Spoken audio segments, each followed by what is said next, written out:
Hi, I'm Mike with Restoration Furniture, and today I'd like to talk to you about 12 pitfalls to avoid when purchasing a used dining table set. My wife Angie and I have purchased dozens of tables from Facebook Marketplace, estate sales, garage sales, and even auctions. And when you make that purchase, you want to make sure it's a good one. So let's look at 12 pitfalls to avoid when purchasing a used dining table set. Pitfall number one, not considering the composition of the table. By this I mean, what is the table made out of? This is by far the most important factor when considering a table to buy to refinish. Now there are basically 5 different types of tabletops. There's veneer, solid wood, laminate, painted fiberboard, and glass. Now, painted fiberboard, glass, and laminate are pretty self-explanatory. So that kind of leaves us with veneer and solid wood. Most of the tables you come across will either be a veneer or solid wood. So how do you tell the difference? Well, veneer is a very thin layer of hardwood that's glued onto fiberboard, and solid wood is made out of wood planks that are glued together to form the tabletop. So I have some pictures I want to show you that will kind of drive this point home.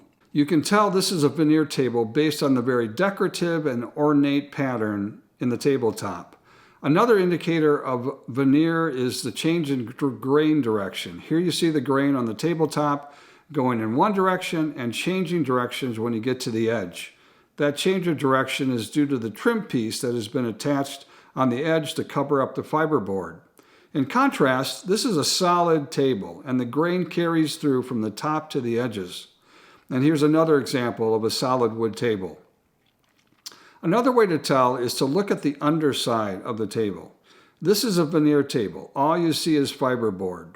Now some veneer tables will have a solid wood base and even planks, but that grain pattern does not carry onto the top of the table. In contrast, this table is clearly solid wood, indicated by the wood planks used in its construction. Another way to tell is to look at the edge of the leaf, if it has one. Here you can see the fiberboard base, and on top of that is the oak veneer top. Now, veneer tables are beautiful, but they can be a real challenge to refinish. Veneer can be as thin as 1/60th of an inch. That's the thickness of a sheet of paper. And the challenge when you buy a veneer table to refinish is to sand it without burning through or sanding through the veneer to the fiberboard. If that happens, it will really mess up the staining process. Solid wood tables, on the other hand, are great for refinishing. You can sand a solid wood table all you want to get the scratches out. Solid wood tables are fun to refinish because they turn out so beautiful. This particular table we refinished ended up selling for $550. The vast majority of the dining tables that we buy and sell are solid wood. So let's move on to pitfall number 2. All right, pitfall number 2, ignoring structural integrity. Now, everyone's going to look at this particular area differently. If you're comfortable making repairs or replacing broken parts, then you're going to look at structural integrity differently than the next person. What I'm talking about is cracks, or dog damage, or cat damage, or modifications that have been made. These are all the repairs that need to be made, and some people are more comfortable making those repairs than others. But what you want to keep an eye out for is a warped tabletop or large cracks in the tabletop. These are very difficult repairs to make. So here's an example of what I'm talking about. We bought this table in a driving rainstorm. We met the seller at a neutral location. We didn't take the time to examine the top because we were all getting soaking wet. When we got home, this is what we found.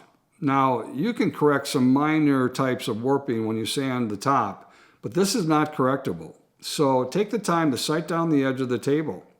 Now, this can really work to your advantage because some people are going to have a visible damage. They're going to have a table that's kind of cracked here and there. There might be a missing part, a spindle might be broken. They're going to discount that table when they sell it.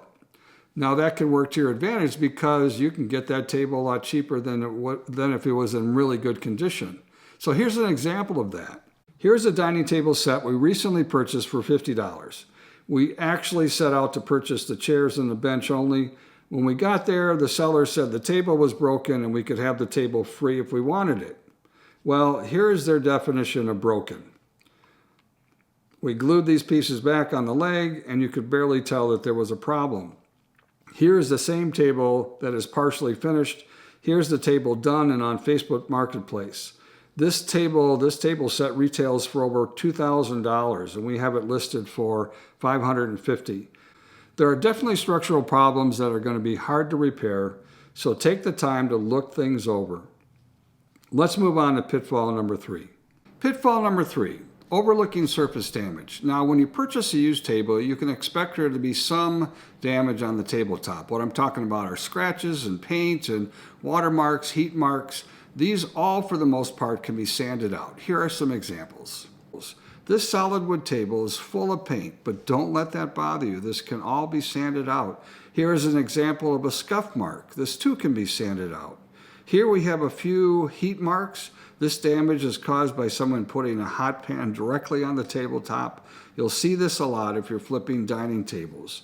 This can all be sanded out. Watermarks, water rings are also found on used tabletops. All of this can be removed during the sanding stage. The key here is to keep your eye open for things that cannot be repaired. Deep gouges, peeling or bubbling in the veneer, petroleum stains, all of these things are very difficult to get out of a tabletop. So you want to keep your eye open for things that cannot be repaired or sanded out during the sanding stage. Here again, a damaged table can work to your advantage. If you find a table that's got some surface damage, people are most likely going to discount that table because they don't see the big picture. They don't see that it can be repaired. Here are a couple examples of that. This table had a bunch of distress marks. Some of them were pretty deep. This table took over 3 hours to take out all of the distress marks, but I think it was worth it. The edge on this table was damaged from sitting in the mud. I cut off the bad section, rerouted the entire edge. I think it turned out pretty good. Most surface damage can be sanded out if you're working with a solid wood table. Let's move on to pitfall number 4. Pitfall number 4, not looking for missing parts. Well, this may seem obvious, but make sure all the parts are there. My wife and I came across a recent post on Marketplace where someone was trying to sell a table with 3 legs. Well, if you've got 4 extra matching legs at home, this might work for you, but for most people it's not. So make sure all the parts are there. Things like screws and bolts and things like that, all those things can be replaced. If if the table is expandable, make sure it has a leaf. Look at this particular picture. This table was missing the center leaf. There are ways to work around that. I glued the 2 sections together and filled the crack with wood putty, but that is not the most convenient repair to make. So make sure all the parts are there. Let's move on to pitfall number 5. Pitfall number 5, underestimating the cleaning and restoration efforts. And what I mean by that is, what is it going to take to get that table and set of chairs back into a sellable condition? There's all sorts of things that can go wrong. Avoid tables that have a lot of specialized repairs. We are talking about time and material here, and especially if you are flipping furniture, you want to keep this particular pitfall in mind. We purchased this table a few months ago. We were in a hurry and didn't take the time to really look it over. When we got it home, we noticed a few things. It had a really strong cigarette smell and the frame was warped. It took a lot of time to get the table straightened out. The upholstery was so damaged it needed to be replaced. The entire table had to be deep cleaned and sealed. In the end, it turned out okay, but it was a lot of work that could have been avoided if we would have just passed on this dining table set. This table is another example of a table I wish I had never purchased. For starters, it's outdated, and we'll touch on that pitfall in a bit. The tabletop was a veneer. I burned through the veneer trying to take out some deep scratches. I ended up painting the top, which cost me a quart of furniture paint. The chairs needed to be, needed some major repair work. In the end, we sold it for $180, and it just wasn't worth the time and effort to get $180. All that to say, count the cost of time and materials when you decide to purchase a dining table set. Let's move on to pitfall number 6. Pitfall number 6, not thinking outside the box. Try to look at a dining table with an open mind. Try to look beyond the ugly paint and the damaged chair rail. We have purchased tables and chairs for just the table and just the chairs. We have purchased high top tables and cut off the legs. We have purchased tables without a leaf and have glued things together. So here are some examples of some tables that we have worked on. We purchased this dining table set for $35. We ended up giving away the chairs. We purchased this set for $50. We kept the table and bench, and we sold the chairs on Facebook Marketplace for $35. This glass table and 4 chairs was purchased for $70. We bought the set for the upholstery chairs only. We sold the glass table for $50. We put the chairs with this table and sold the set for $450. We bought these chairs separate from the table. We sanded the table down to bare wood, applied a dark walnut stain, 3 coats of polyurethane. The chair seats were also sanded down to bare wood and stained to match the tabletop. So try to think outside the box when purchasing a dining table set to refinish. Let's move on to pitfall number 7. Pitfall number 7, not researching market trends. This is all about understanding current demand and what is popular. Avoid buying a table that's outdated. If a table doesn't match current styles, it's going to be hard to resell after you finish it. Here are some pictures of some tables that didn't sell so well. Here is a high top table. This style was real popular a few years ago, but it appears like that interest has faded some. If you go on Marketplace, you're going to find a lot of high top tables for sale. Here is the antique table and chairs I highlighted earlier. Some people are still looking for that style, but it appears the trend is moving towards a simpler style, straight lines, not so ornate and busy. It can really depend on the area you live in. This is a laminate table we refinished. We restained the oak trim edge and the legs. It did eventually sell, but it took a while. Here are some pictures of popular tables and chairs that have sold real well in our area. Solid wood tables. We have had no problem selling our solid wood tables. Some people really like the look of a veneer tabletop, but the vast majority of our sales are from solid wood tables. We usually finish our table with a dark walnut stain. That's a real popular stain color right now. We've also used aged beryl, hickory, mahogany, briar smoke stains, just to name a few. Your chair selection can make or break a sale, so look for chairs that are popular. Here are a few pictures of chairs that we have found to be really popular. We'll start with accent chairs. We will purchase 2 nice accent chairs and put them with a set of wood chairs. People really like this arrangement. Crossback chairs are very popular. They have a very simple straight edge look.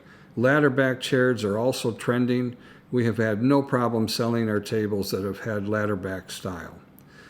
Mid-century modern chairs and tables are also very popular right now. They appeal to people looking for a minimalist style.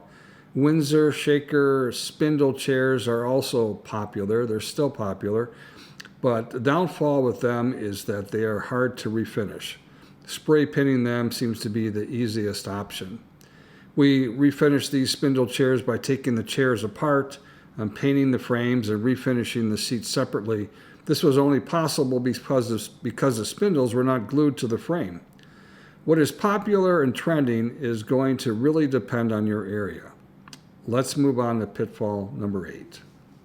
Pitfall number 8, failing to haggle on the price. Don't be afraid to negotiate on the price of the table or set of chairs that you're looking to purchase.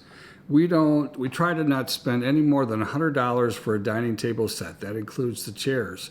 Or we'll try to spend around $60 for a table or $60 for a chair set. So here are a couple examples of some of the things that we've purchased.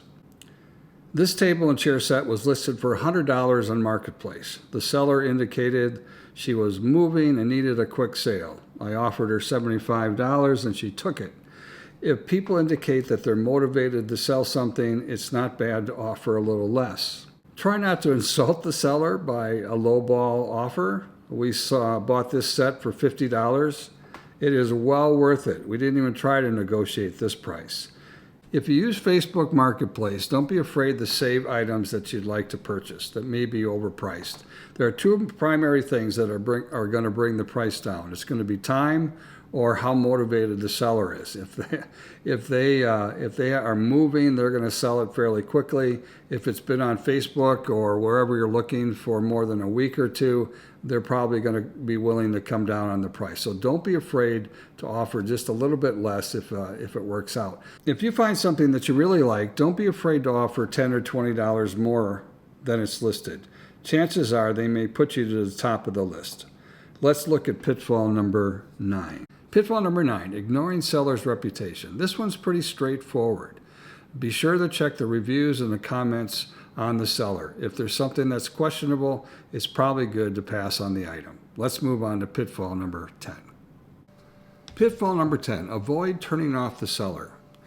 If you ask for too much information, it's going to scare the seller off. They're going to think you're a scammer. So if you need a general idea where they live, just ask for some cross streets. Other thing to keep in mind is if you send a note and you don't hear back in, say, 15 minutes, don't send another note right away. Give your seller some time to respond. If you find something you like, don't just click the button, "Hi, is this available?" This is definitely a turnoff to some people. If you see something you like, respond to it right away, even if it's at 11 o'clock at night. People selling stuff expect to wake up to a message about things that they posted, and they will typically respond to the first person who sent a message. Here are some sample responses. "Good morning, Julie. I'm available this morning to look at your chairs. Does that work for you?